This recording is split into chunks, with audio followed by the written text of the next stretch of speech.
second. You won't be able to hear me, Daniel.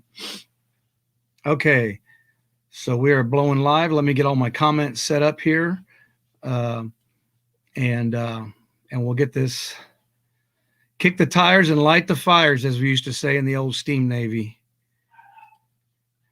Okay, and so we're good there, and I am good here. Okay. All right. So now hopefully I can see all the comments. And welcome. It's Friday night. It is 1900 Central Standard. And this is God Country Coffee. I'm really trying to work on my ums, especially when I listen to the replays. It's terrible. Um, those of you listening on Clubhouse, welcome. Thank you for joining. Um, we're going to get this show started here really quick. I've got some announcements to make.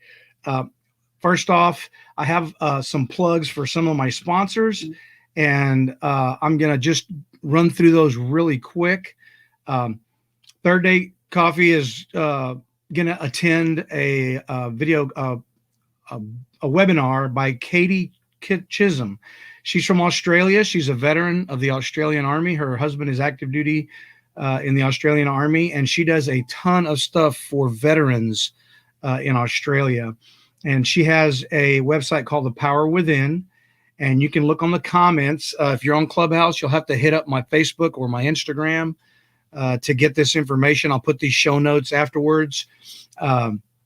She is hosting a webinar on the 16th of February for the United States because they're 17 hours ahead of us.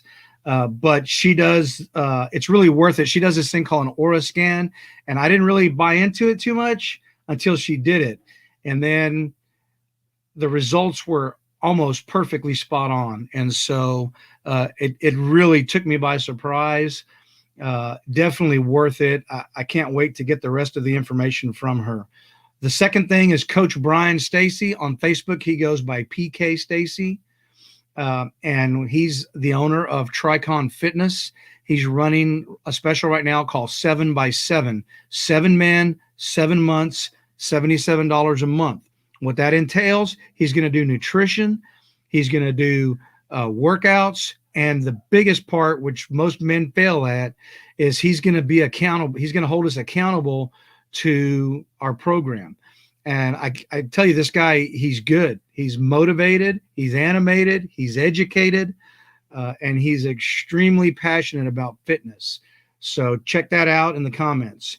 Brian Gibson is what for us veterans is what you call where the rubber meets the road. And this guy is doing stuff for veterans. He's got a place called FOB, Forward Operating Base Rush. I put the website in our link in the comments here, and he needs 65 supporters for $22 a month. To get to a point where they can start paying help to get the things they need to get done. What they're going to do, they're going to house 12 homeless veterans or transitioning veterans in their facility, and they're going to do 2 veteran families, and at no cost to them, obviously. And so that's called projectdiehard.org. Please check that out. Support those guys. They're awesome. And finally, and definitely not last, but those of you jarheads, or Navy guys that like to pick on jarheads, or Air Force that are tired of getting picked on and want to pick on the jarheads. Frank is actually a Marine, and he came up with, just like everybody in the world knows what an MRE is, right? Meals ready to eat. Well, Frank came up with CREs just for Marines, crayons ready to eat. And I've got the video, link to the video in my comments. And I also have the website. He's doing a crowdfunding to get his passion into a real business, and people are helping him, and he's about to explode. So he's do everything you can to help any one of these out. Again, Katie Chisholm, Coach Brian, Brian Gibson, and Coach Brian Stacy is not Brian Gibson, right? 2 different people. And then Frank. And so and Frank is the crayons ready to eat. So all those links are in the comments. Just look at them. You can click on them, copy them, paste them, share them, do whatever you can. So without further ado, I'm going to bring on my guest. Hello. Hello. And I tried to make that in 3 minutes, but it took 5, so I apologize. Daniel is active duty still. He's a reservist, correct? Correct. And he also runs a really neat program. He runs several. He does a lot. He's not just a single. He's not a one-trick pony. And I went over several times on how I was going to do this, and I'm not going to do it. I'm going to let Daniel do it because I didn't have a way to properly introduce him with all that he does. So, without further ado, Daniel, introduce yourself first. Of course. I am a 20-year Air Force veteran, husband of a beautiful wife of 14 years, 4 kids ranging from 10 to 13. And what we go over and do as a business as an outpouring of our marriage and our family is learn and live. We in the military and in the world, we tend to live and learn.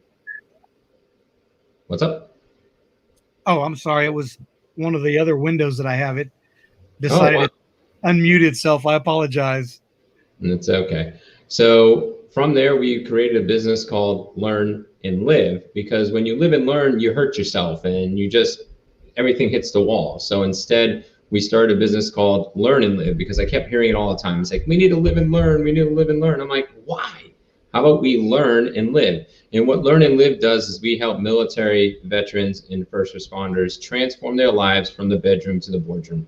Right now, you're in my superhero battle rooms, because we're really going to get in deep with questions and everything else that's going to be brought to the table. And what we go over and do, and how do we do that? We do that through consulting. So if you're struggling in the bedroom with your wife or husband in the here and now, we help you and consult you with wisdom.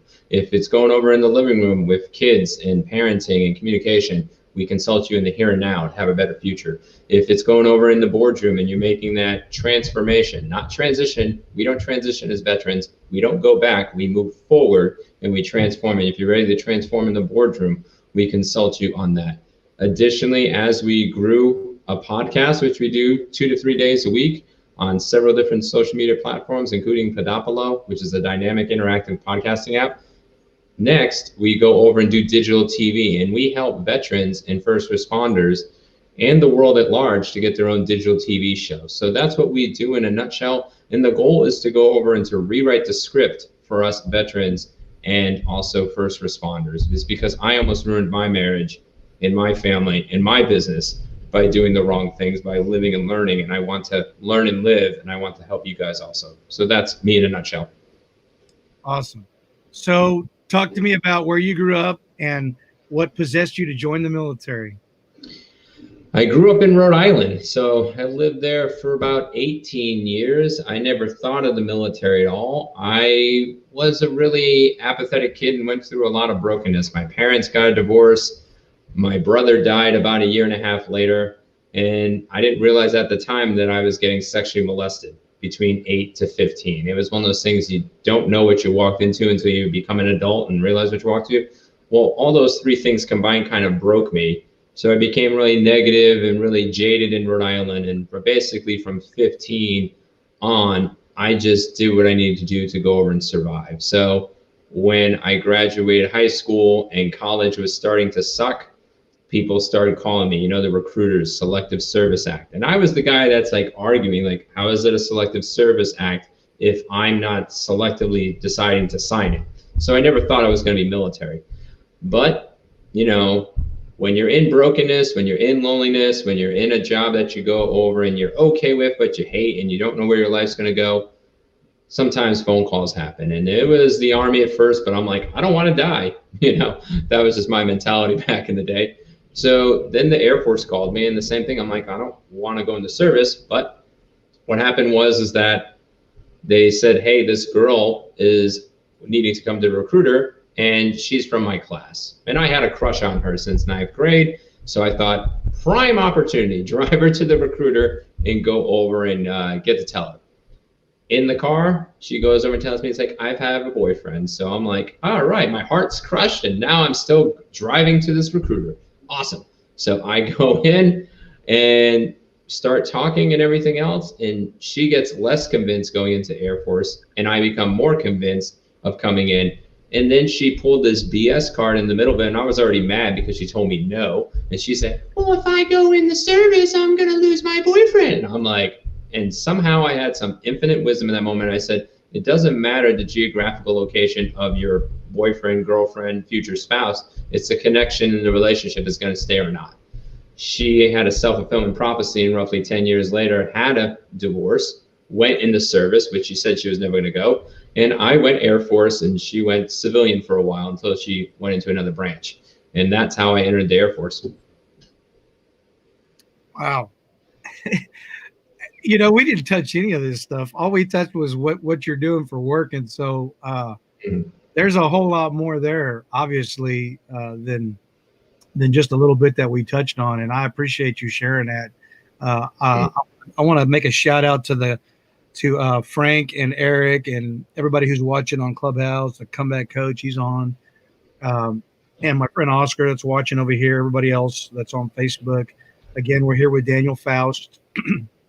And his website is on the ticker below, militarymarriagecounselingaz.com. And if you look up, you have a book too that's on Amazon, correct? I do. So the goal eventually is 8 books. Right now, our first book is Leave No Marriage Behind. So all those things I told you about my past started carrying in my present. So when I got married 7 years after I got into active duty, all those things from my parents' divorce, my brother's death, the sexual molestation, I never dealt with it. So it started erupting in my marriage. By year 7, I almost destroyed my marriage because of my brokenness and toxicity. So I had to get spiritually kicked in the you know where, and everybody else knows, to go over and get a clue. So all my pain became my purpose. All my mess became my message. And all of everything that I went through became a calling in my life. So I started to, once I went on a deployment and got a revelation on this is what I'm supposed to do when I grow up, is to teach the world better relationships. It still took another 5 or 7 years before that whole spiritual kick in the place that started applying. So basically everything that's from my past is now becoming my future in a sense of helping people. And that's why I started Leave No Marriage Behind. That's why I started the website militarymarriagecounselingaz.com. And that's why we started the TV show, is to help those people not just live and learn, but learn and live, and not have to go through the brokenness what we went through, and they can go over and go through a thriving life instead of just a surviving life. That's I can't tell you how incredible of a mission that is. And just the name, Leave No Marriage Behind. I mean, that speaks to every military person who's ever worn a uniform. You know, we're always, I mean, it's ingrained in from day one that, you know, you don't leave anybody behind. And so that title, Leave No Marriage Behind, I think it's genius. And I haven't gone through the book. You and I just started. I've been actually on my heels. I'm still reading the book from the author that came on last week, Courageously Broken. And she's got a message of military sexual trauma and triumph. So what year did you enter the service, and what did you do in the service for the first few years? You told me that you had like 7 different, you know, in the Army, I guess they call them MOSs, in the Navy we call them rates. But talk to me about your career in the Air Force. So I can speak all branches. So I first started out as an aircraft mechanic, and then I failed out of aircraft mechanic school. And from there, then they tried to make me military police.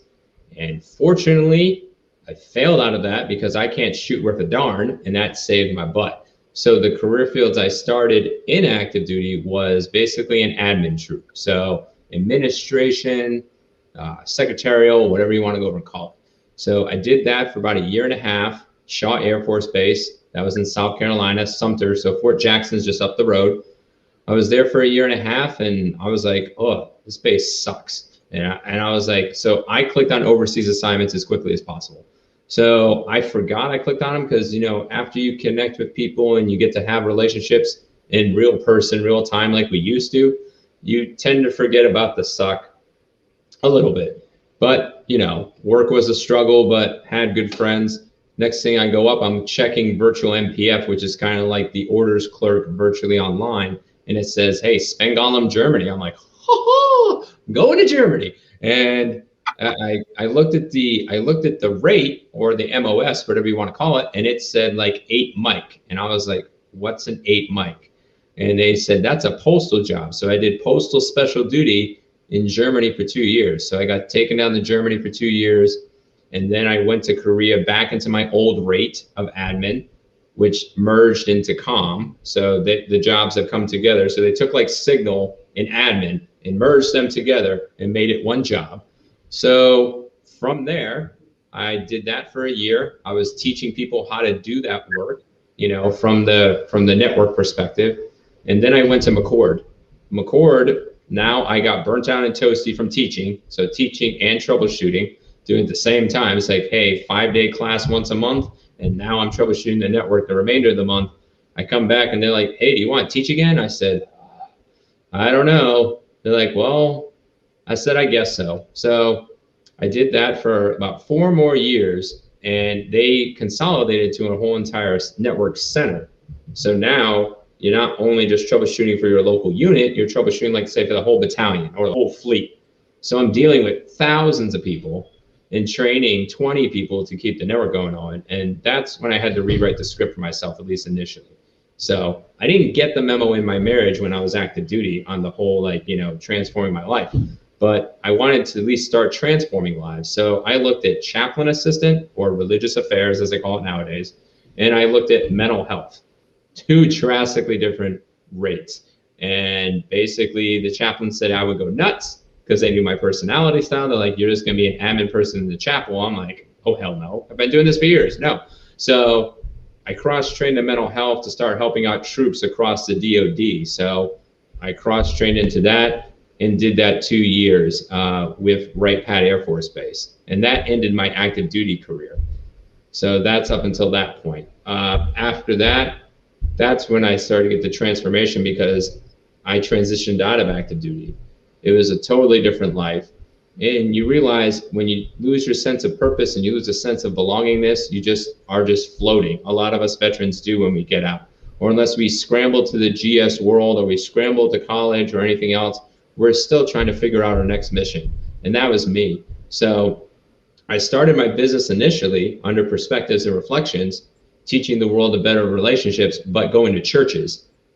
Aim, fire, and miss. I did that 250 times. So after 250 attempts, after 250 churches, phone call, email, foot tromping, and everything else, I almost went homeless. So I had to transition to hunting for work, and then agency helped me out to get through the season, got my VA disability.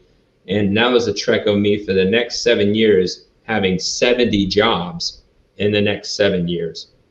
It was such a struggle.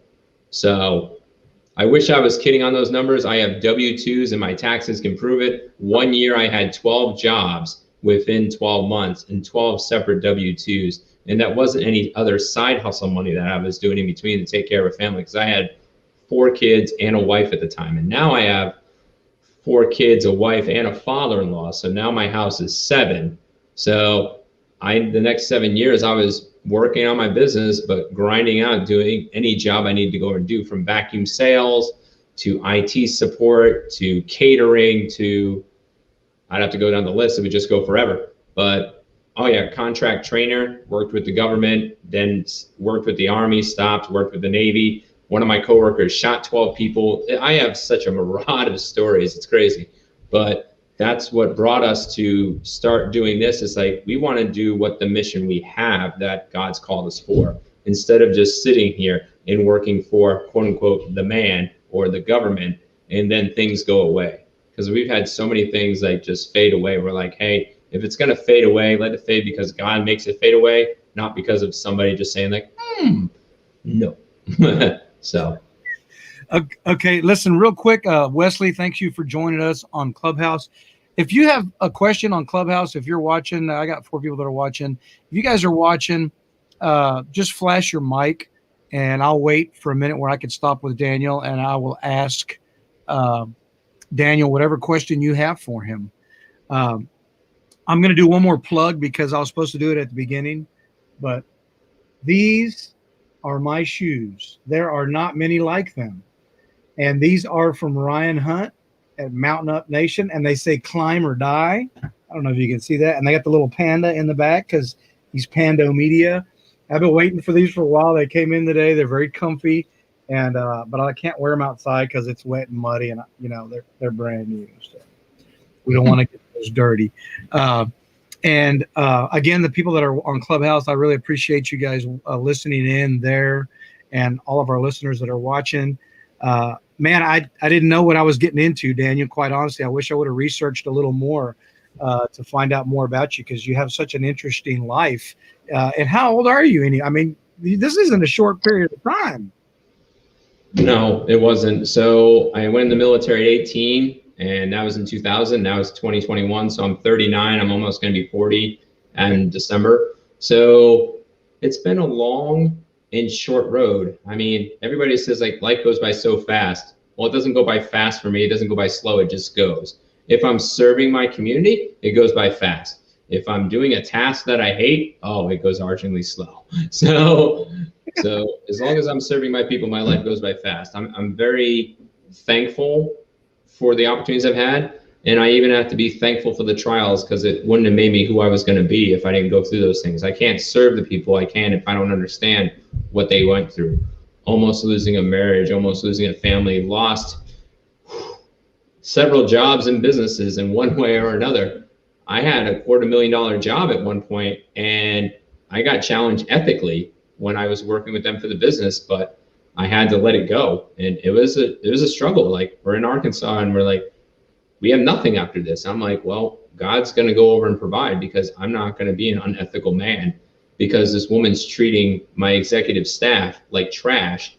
And then come to find out the executive staff is related to the CEO and then tries to pull the whole family card saying like, well, this is my ex person. And I'm like, it doesn't matter. Respect is respect. And they said, what if it was your family doing this? I said, I hold myself higher accountable because I decided to become a Christian. You can hold me higher accountable. I said, and then she's like, I don't think we get along anymore. I said, I don't think we get along either. And I walked out $250,000 out the door. So you got to do what God calls you to do and to do the right thing. So, man, I'm gonna go on a small rabbit hole. The hat that I'm wearing says "Pray." It's a patch, and this is a Richardson hat. It's a very nice hat. It's not a cheap, it's a really high quality hat. And the work this was done by GetSouthpaw.com. JD Tierney, he's also another veteranpreneur that does my hats for me and does incredible work. And I asked him a while back, and I'm going to hit this. The reason that I'm going down this rabbit hole is to ask you about something because you brought it up. And so I'd like to talk about it. I love to talk about God. I mean, my podcast is God Country Coffee. And so everybody who signs up for it, they have an idea that I'm going to talk about God at some point, and I'm going to talk about the country or something relating to that. And then, of course, I always like to talk about coffee. And the reason I haven't been drinking coffee is because I've been drinking so much coffee lately because I sample every batch that I roast that I'm trying to sleep a little bit. I know that sounds strange, but I'm on the Coke Zero and water thing right now, and so I'm trying not to drink any coffee after lunch, and that's why I don't have coffee in my hand. But I just roasted Wednesday, and so you guys can follow the link to my page, and you can look at my company from there. I'm not gonna plug it anywhere on here. My name today is Tricon Fitness for Coach Brian Stacy, as I talked about earlier. And I'm gonna pop up some of these things that some of my. This is Brian Gibson, and this is Project Die Hard again, another one of the Rubber Meets the Road. And quite honestly, Daniel, your mission, your leave no marriage behind. Let me not skip over. So first, I always thank God at the beginning of all my shows. I always thank God for everything He's done. God has done so much in my life. In 14 days' time, I am leaving a job, a very well-paying job, uh, Mm. coffee full time. And my wife said something the other day that just totally struck a chord. And by the way, my wife's an epidemiologist, so she's in this daily COVID fight. Um, and she's a rock star as far as I'm concerned. She works way too much. People beat her up constantly on social media, on the county website and whatnot. And she's just she all she's trying to do is mitigate risk for people, and they don't understand it. But she's a rock star. And the other day she told me something. She said, right about the time you started praying for a way to leave your job, I got laid off. And so in my mind, I was like, well, okay, so I'm not ready to go anywhere yet. But then 2 weeks later, the county calls her out of the blue. She didn't even apply for that job. And they called her and they offered her a job making more money than she was making with the state when she used to be working full time. And so she had her retirement income.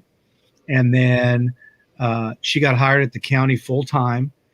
And then they made her job permanent because it was on a grant originally from the governor just for COVID-19. Then they made her job permanent. So in March, her job goes from government grant to county funds. That's And great. then she got hired on by the church full time. And so she had to remind me recently that she said, I have three incomes, JR. I've got three incomes. And so, you can't deny everything that God is doing in your life and the business. And, you're on a path. And so you have to be obedient to what God puts in front of you and not worry about it. And we're humans, right? Our flesh tells us to worry, to be scared. That's a sin. And the thing is, you have to have enough faith. You have to have Abraham faith. God told Abraham, pick up all your belongings and leave. That's all he knew. And he Wow. said, pick all your stuff up and your family and go. And Abraham grabbed all his stuff and left. And so I pray for Abraham's faith every day. Uh, and I'm confident in what God's going to do, but my flesh still tells me, well, man, don't, you got to worry about this, and you really don't, because God's going to take care of it as long as you're obedient. And so with that, I'm going to lead into, you mentioned there, what was there a defining moment in your life that you said, man, I got to put God and what he wants in front of everything else that I'm doing? Yeah. So there was two times I had to do that. So going back, what happened is I had a quasi faith as a kid. We went to church. You do that like Sunday Christian thing, and then you start going Christmas, Easter. But once my brother died, I said F you to Jesus. I never made a profession of faith, but when you're in the church, you think that you are of the church, and you really sometimes are not. So when my brother died, that was the straw that broke the camel's back. I said F you to Jesus. I stopped going to church. I started just working on Sundays. It was time and a half, Oh, logic I had as a kid. And going from there, I left because everything was sucking. And when I got to basic training, God started nudging me, like going over, and everything I did was wrong. It was like, you ever get those moments like when you're watching the Aquaman, like my daughter was watching. He's like, I'm a blunt trip and I do everything great, but I was getting my ass kicked everywhere, blah, blah, blah, blah. I'm only quoting because of the line. And that's what I felt like in basic, that everything was kicking my butt. It was like I was just getting destroyed. I couldn't do anything right. So I started going to the New Testament Bible because the chaplain said, like, hey, you can take off your hat and smile and get away from the TIs. And I was evangelizing even before I was a Christian, because they said, hey, come to church. That's an hour. They said, oh, we have this thing called fellowship. I said, what's that? That's like food and fun. I said, 2 hours? I'm going. And then they said this thing called Bible study the next week. And they said, hey, it's another hour and you get to talk to people and you get to discuss stuff and spiritual things. I'm like, 3 hours away? oh yeah, I'm gone. I'm gone. And then I was trying to bring other people with me, and they're like, "Are you a Christian?" I said, "No, it's 3 hours away from this hellhole. I'm going." So they started knowing I was going, and they started calling me Reverend. So every night I was reading the Psalms or Proverbs to the entire flight.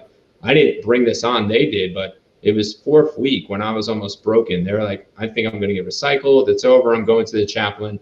I'm going to just claim my insanity and go."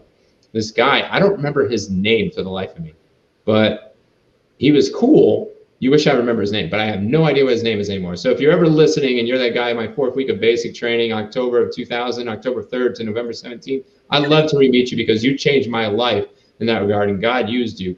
And whatever words you said that fourth week and that night made me keep going, and I eventually graduated. And I got to tech school and I became a chapel rope. So again, I'm doing all these God Christian things, and everybody thinks like, "Oh, you're already there." I'm like, I'm not even close. I'm doing this because of people. I have a God-shaped hole, and I loved people, and I was using people to fill that hole. I was like, cram that in, whatever can shove in there. Just went and did that. So I did that the entire year of tech school, and then I finally get to Shaw Air Force Base. I'm like, I'm in the sticks. I was supposed to go to England. I was supposed to be aircraft maintenance. I was supposed to work in those units and be a real man, like we say, certain rates or MOSs are real Navy, real Air Force, real everything else. And then I get shoved into admin. So I'm a nonner, as the old world called it. And I wasn't, quote unquote, worthy. And it's like, so I go to this base, and now I'm in a typically female career field. And these women are powerful even then. But at the time, you got that stereotype in your head. You're like, I'm working in a career field of ladies, and I was supposed to be in a quote unquote real man career field. But no, they're tougher than steel. So don't ever think your admin ladies or guys are not strong. They are. They control your whole entire career with the power of the pen or the typing now or the swipe. So I get to the base, and this guy says like, "Well, you're not aircraft maintenance. You're like a non-or. You shouldn't be in this unit." I'm like, "Man, just kick me in the sales." And I saw this blue piece of paper because I was like dejected. I'm like, I don't belong to this base. I really don't quote unquote belong to the Air Force. I've been stereotyped that I'm a loser and all this stuff. And I see this blue piece of paper in a day room, and it said like about a Bible study. And I'm like, well, those people were cool in basic and tech school. I'll go hang out with them. Screw these aircraft maintenance people, So I go, and I go to the wrong Bible study. It said Tuesday, but I read it real fast. I went to the Monday one. They're more of the liberal side of Christianity, as you call it, tongues and raising of hands and everything else. But, outside of that, they were cool. Then I said, and I asked them, like, is this the Tuesday night Bible study? Like, no, it's the Monday one. I'm like, oh man, what's the wrong one? So I went to the Tuesday one.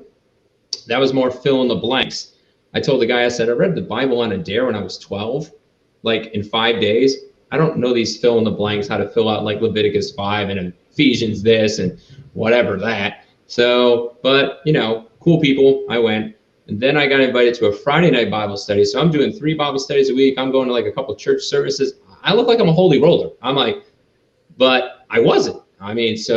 But that Friday night Bible study led by a guy that was dependent, but his wife was a major. It was the first time that when somebody spoke about that stuff, it resonated with me. It wasn't like, piffy, whatever, grab a little thingy and pull it out and say, "Ooh, I can use this for the day on my Facebook page." Whatever, we didn't have it then, but those types of things. It was the first time it resonated with my soul. If you ever watched a movie and see those moments that like the lights go low and there's like a light on you and a light on the other person, and there's like a bunch of people in the room, but you forget that there's hundreds of people in the room. It was that type of moment. So I kept going every week. And basically, he asked me to get baptized. And I was like, okay, I'll agree. It sounds cool with people.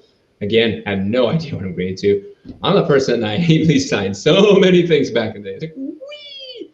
What'd you do? Sign up your whole entire life in blood? Sure, that's it. So I did that. And he's like, meet with me every Wednesday, and we'll go over what this baptism looks like. I'm like, sounds like a briefing or a training. I'm getting my 5 level in the Christianity, I guess. So I'm like, so the week before I get baptized, I told him about my IO week, and I'm a dumper naturally, without having faith. I'm like, here's my life, and I throw it out there. And He told me how much I sucked and how much I need Jesus. Like he like spiritually kicked me to, I've only had that twice in my life, one from my wife and one from that guy. So that guy did that. And I sat there for 3 hours. And if everybody knows what those commander chairs look like, I don't care what branch you're from, that red velvet riveted chair that has the rivets wrapped all around, they sit in there when they're doing a change of command, or you go in somebody's commander's office and you're like, oh God, that chair scares out of me.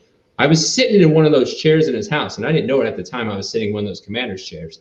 And I kept rubbing the rivets the entire time. I'm like, why am I staying here? I should throw the chair at him. I should go over and just punch him in the face and leave, do that thing, and I sat there and took it. He just kept telling me how much I sucked in like many ways of Sunday. And I'm like, Sunday went by. I'm like, he's still going. I'm like, but I stood there for 3 hours and I internalized that. So I didn't have the look of like, hey, you're doing this, but inside I'm like a raging dude, like gonna go slap somebody. And I said, Brian, I don't know the reason why I stayed, but I did. And I walked out, and then I get into the car and I drive home, and I'm like, you get the cojones back on because now you're away. It's kind of like when you're in the car and you road rage and you get on like, ooh, little bear, So I was like, I'm not going to go to his baptismal. I'm not going to phone call him anymore. I'm just going to cut him off. And I was like, that was like a Wednesday night. By Saturday night, all the stuff started permeating me. And I'm like, I really do suck. And I really do need Jesus and all these things that I have. And I'm a very angry and bitter man. And I don't want to do that anymore. So that Sunday I got baptized. That was like February 2002. And that started transforming my life. That works well for some people initially, that whole Paul version. It's like, hey, I'm going to hit you in the face and give you 21 words and make you blind. And 3 days later, you're going to be like, oh, that works for some, but that doesn't work for all the time. So that worked for me initially. I had my conversion, but the guy, I'm going to say this word not rudely, but the Southerners say bless their heart. So it was one of those moments like he didn't know that method can't be used all the time. You have to know the person to use the method. So he kept using that same method for like 18 months. So when I got orders to Germany, I'm like, I'm rebooting my faith to where I needed to be.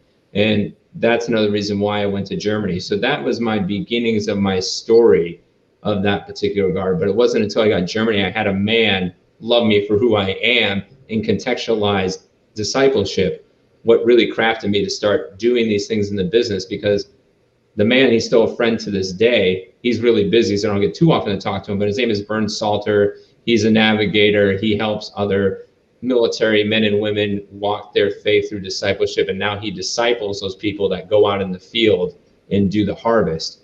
And he loved me for who I was. I had to wait for him forever because he was in the States. I guess something happened with his family. He was there for like 9 weeks, and everybody's loving like, oh, you want to meet Vern? He's awesome, blah, blah, blah, blah. I'm like, it's like talking about a famous person. I'll never get to see this dude. He's like never coming. But 9 weeks later, he came and he discipled me for 2 years, and he really shaped on who I am and who I've become because of that. And that's what I try to do with every person that comes to our business. You got to contextualize to the person. You got to take the pain. You got to take the mess. You got to take the junk and then go over and help them transform it to a message, transform it to a purpose, transform it to a mission so they can go over and thrive. And that's the reason why we started consulting compared to counseling. Even though our website's counseling, it's just to get you in because you don't know what consulting is, but you know what counseling is. We don't want to give you a diagnosis. We want to give you healing and a mission and a legacy. So that's how everything ties together, all in that one synopsis. That's you hit something there that I like to talk about. And I think it's something that plagues the American church more than any other. But when somebody comes to Christ, I think we fall short a lot in the discipleship that needs to happen immediately. Because if you're not helping them along, the closer you get to Christ, the harder the enemy comes to attack you. And if you've lived your life for yourself, your whole life, and then all of a sudden you decide, okay, I'm done. God, I can't do this without you. I need you. And you surrender your life to Christ. Well, that's like a major event that the enemy sees. They're like, ooh, I got to go. I got to go beat this dude in the head before he keeps going down that path. And Mm-hmm. if there's nothing on the end of that in the form of a church, right? Church family, discipleship, disciple maker, somebody who's coaching you along, which I fortunately had, but I didn't do that with my son properly. And so my son veered off and went back to just doing his own thing. And sometimes he shines through, and sometimes, I don't know where he stands today. Mm-hmm. But I know that he surrendered his life. I know that he's going to be in heaven. But it's I think we fall short so often in the part that comes right after someone says, "Hey, you know what?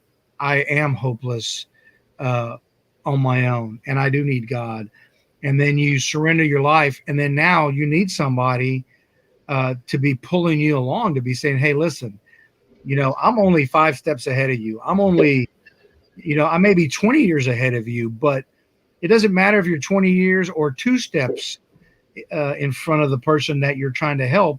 You can help them. Hey, don't step right there, because if you step right there, this thing's going to come up and puncture your foot, and you're going to cuss, and it's going to be bad. And so just step over that and come over here." And that's part of discipleship. And so, hi, Katie. Katie just tuned in. She's the first person that I spoke about. But, if you don't have that discipleship to back up, to support somebody, they can easily turn back to doing their own thing or running from God, or worst case scenario, they run straight to the enemy. And so that's really cool that you hit on that, because so many people miss that, and our commission, the second that we surrender our life to Christ, the great commission that we find in Matthew is that we're supposed to go out and make other disciples. We're supposed to go out and spread the word. And that's exactly what you're doing with Leave No Marriage Behind.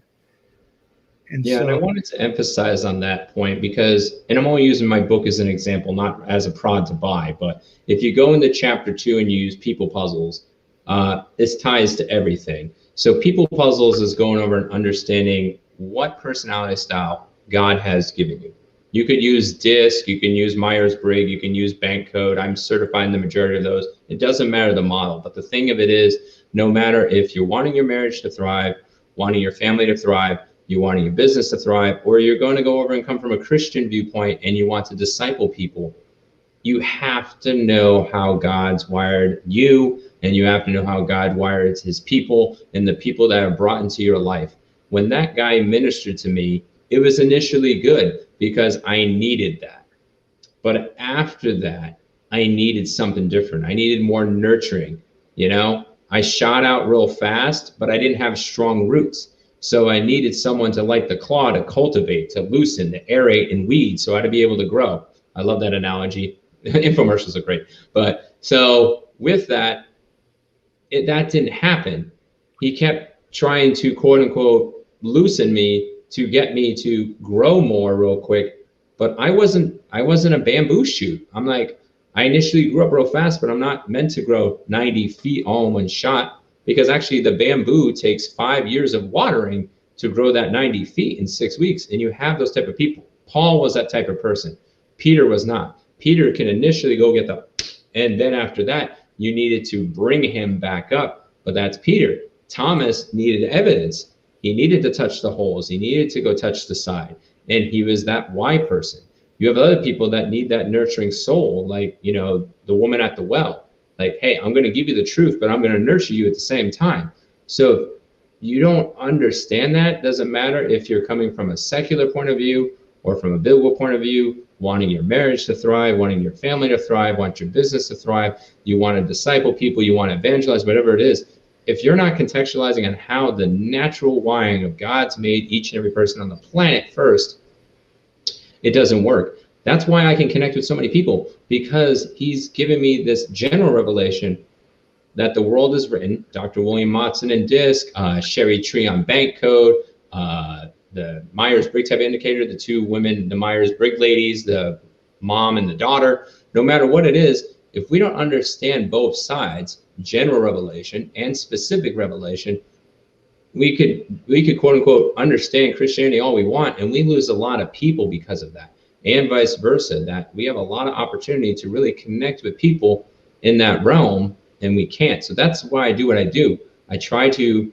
There's very few times I talk about my faith publicly, interviews obviously, but outside of that, I try to give the general revelation that will apply. So then they see the heart of me, of what God's made in me, so then they can get that specific revelation. Because until those people have had that transformation, we can't hold them accountable, number one. And number two, we need to love on them where they're at.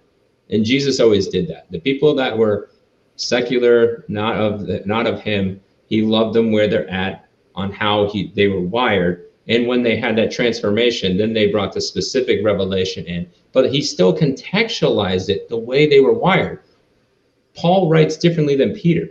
James writes differently, is what you call it. Moses was different. Why can Moses question and Paul can't? Paul's doing it out of arrogance. Moses is doing it out of wanting to be right for him. It's two different ways. So we have to do the same thing in everything we do, no matter if it's raising our business, raising our family, and everything else, is that we need to really get to know ourselves so we can get to know others, so we can love others from the bedroom to the boardroom.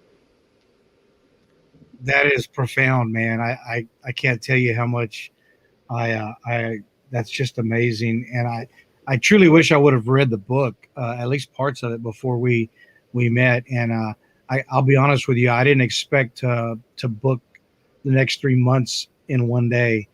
And so I go through, research everybody and try to, pick something to talk about. It's been real easy, God makes a way every time. Mm-hmm. And so what other kinds of things do you do besides the marriage counseling, which, talk about? I mean, you've got other stuff going on. You got a lot of stuff going on.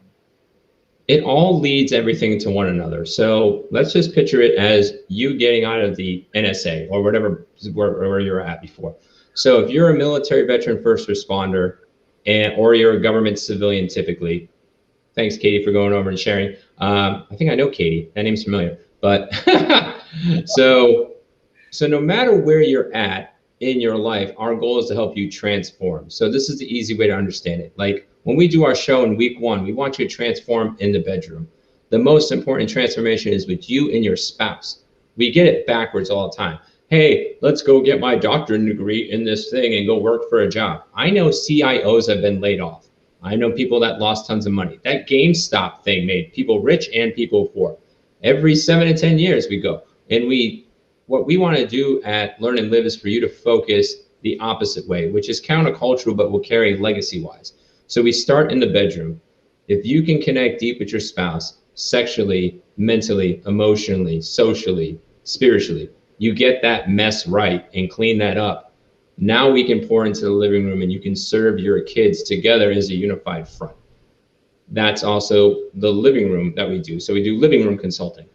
So if you're already doing well in the bedroom and you're only needing the living room, we can do that. Then if you're already thriving in those two areas and you got out of the service and you're like, I'm struggling in the boardroom, I don't know where to go, I don't know where my mission's at, hey, I need resources for jobs right now, I'm in survival mode. We want to be there to go over and consult you. So that's boardroom operations. That's 3 of the things that we do with Learn and Live. How we get the message out there, which makes us look busy, is going over and doing social media and then doing a podcast. And then we got an opportunity a year ago to do digital TV. So we use all these fronts, including the books, to go get the out there, to get it out there to serve. And the longevity of that is to then open up places called the Veterans Project to now serve the veterans that are struggling in those realms at an extremity of homelessness, to go over and do that. And we want to go over and complete missions, not compete with missions.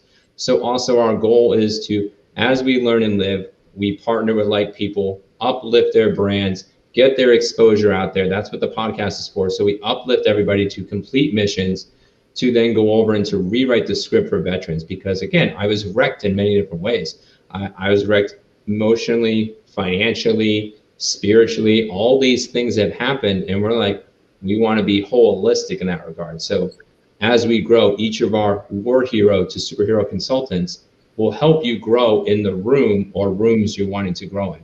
And if we're not the best fit, we're concerned about completing your mission, and we're going to connect you with other people like missions. If you want to get into coffee roasting, we're going to connect with you. If we're going to go connect with hats, we're going to connect with Southpaw. If we're doing apparel, I can't do apparel. Ginger and Dave, I'm going to go refer to Ginger and Dave to complete your mission. So it's all holistic. So it's never overwhelming for us, because we're just going, instead of going shallow and wide, like we tend to do when we get out of the service or get out of the force, we go narrow and deep. And we only focus in the here and now for you to go over and thrive. If it's your past, hey, I have past abuse and everything else, we're going to refer you to a counselor so you can get healing and release, VA, those types of things, whatever service that you're looking for.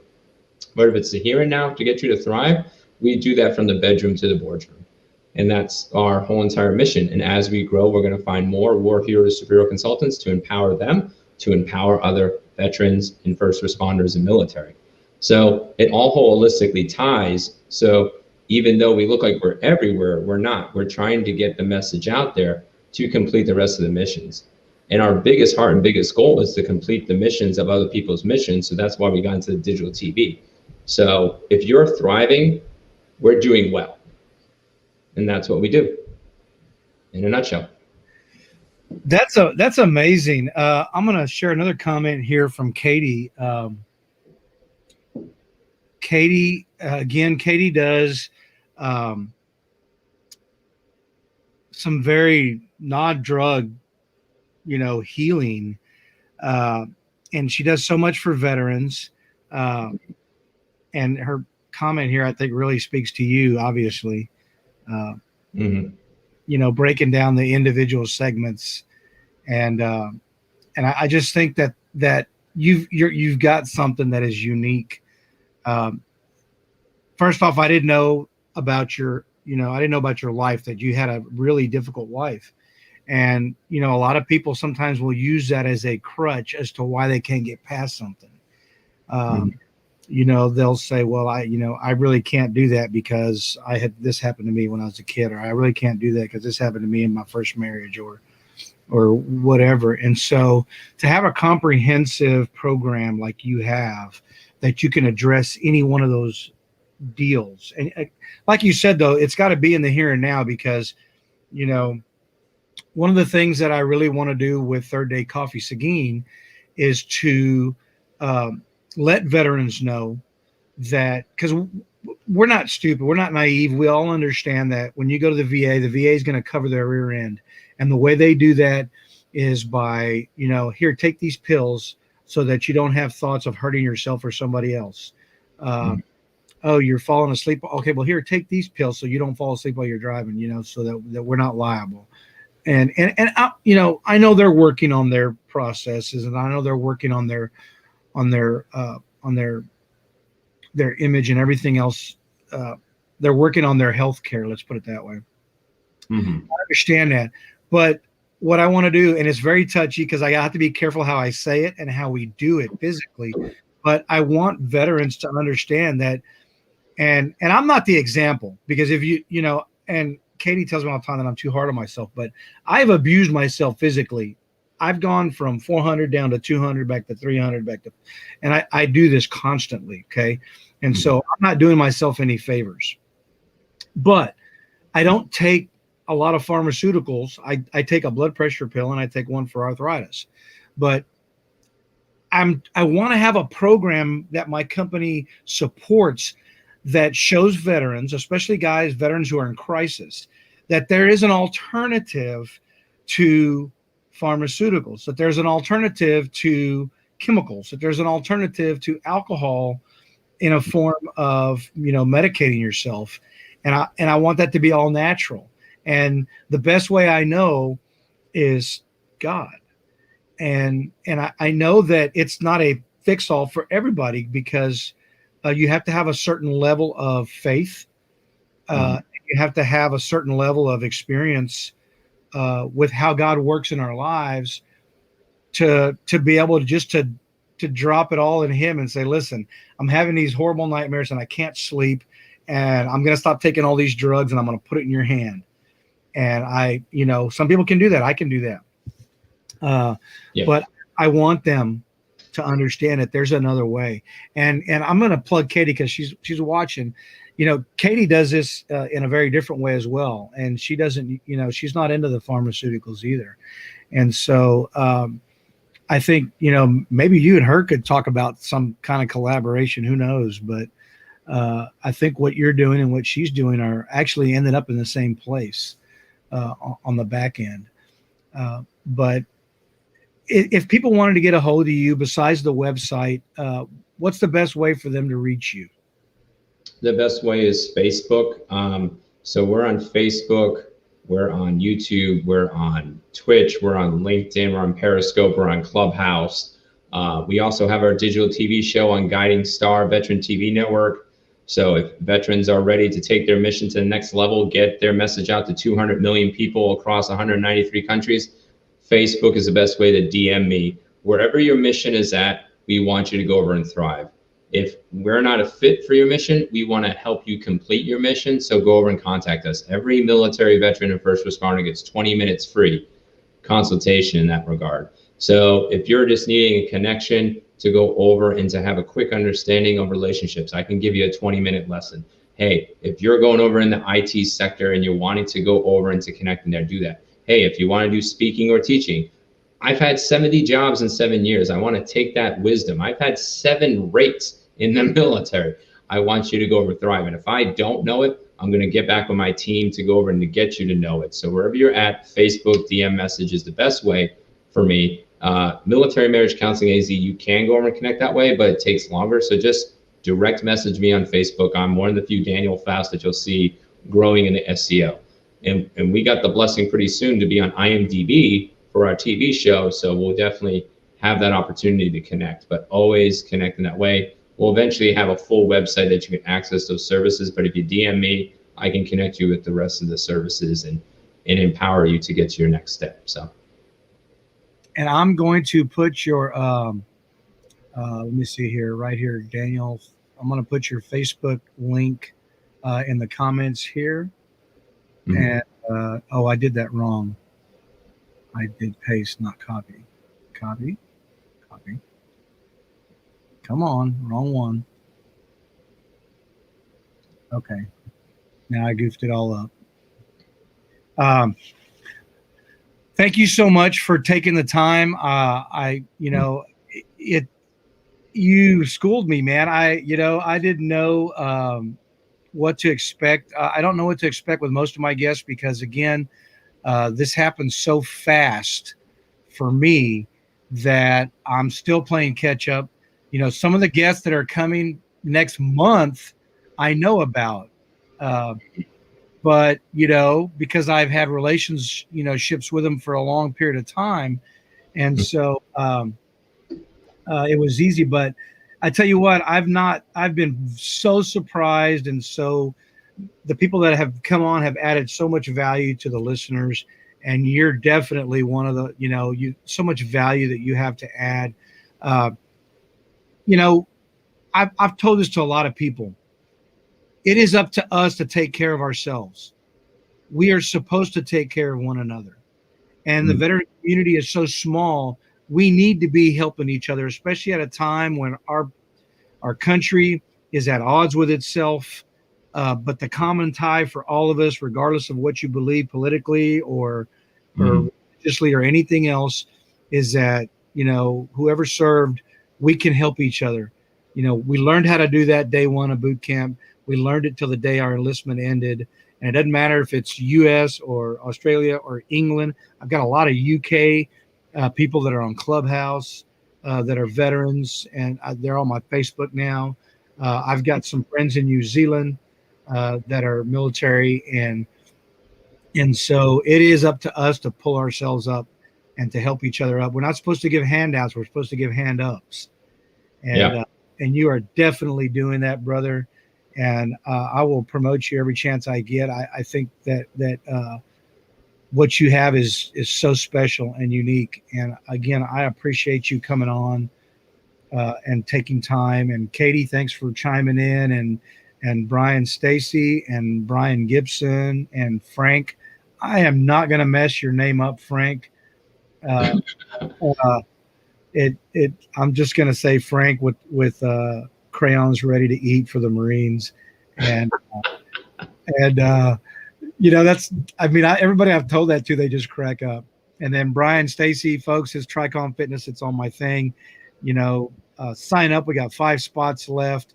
Get your body lined up where it should be, and it makes everything else in your life so much easier. And Daniel's there to help you from the bedroom to the boardroom. Yep.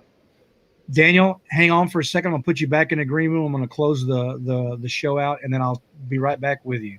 Hang on for 1 second. There you have it, folks. It is February the 12th. Happy Valentine's Day to you all. I won't talk to you till next week, I'm sure. Again, please look at the comments. I put Katie's link to her webinar that's coming up. I put Brian Stacy's link to the 7x7 Tricon Fitness. I put Brian Gibson's link for projectdiehard.org, and I put Frank's link to not just his fundraiser, but also to the video where you can watch Marines eating crayons. It's just such a beautiful sight, I'm telling you. Thank you all. I love you guys. Treat each other the way God intended us to treat one another, with love, kindness, and respect. If you're a Christian, share the word of God. If you've been a Christian for one day, you can tell somebody who's not a Christian something, because God will give you that knowledge that you need when you need it. If you don't believe me, go read the Bible. Read Paul, everything he wrote. Read James, everything that he wrote. And the trials that we go through, they don't make us weaker. They don't battle beat us. They build us up. They make us stronger. So put God way out in front, and I promise you, you cannot fail. I love you guys. I'll see you next week on God Country Coffee. Love y'all. Good night.